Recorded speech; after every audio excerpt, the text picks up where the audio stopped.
ఒక చిన్న సందేహం అండి. దత్తాత్రేయుడిని గురువు అంటారు, సాయిబాబాను గురువు అంటారు, మాస్టర్ని గురువు అంటారు, ఫ్రెండ్స్ గురు అని పిలుచుకుంటారు. అసలు ఎవరు అసలు నిజమైన గురువు? మాతృదేవోభవ.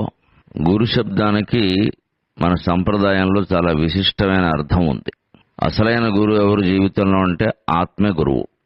మీకు మీరే గురువు, నాకు నేనే గురువు. ఏ జీవికైనా ఆ జీవే గురువు. ఉద్ధరేదాత్మన ఆత్మానం నా ఆత్మానం అవసాదయే ఆత్మైవ హ్యాత్మనో బంధు ఆత్మైవ రిపురాత్మనక. ఆత్మైవ హి ఆత్మనో బంధు, నీకు నువ్వే బంధువు. ఆత్మైవ రిపు ఆత్మన, నీకు నువ్వే శత్రువు. మన ఆలోచనలే మనకి శత్రువులు, మన ఆలోచనలే మనకి మిత్రులు.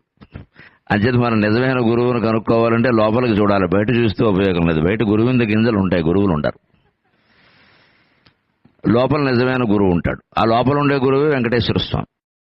లోకంలో ఉండే గురువులు పోనీ అనుకుంటున్న వాళ్ళు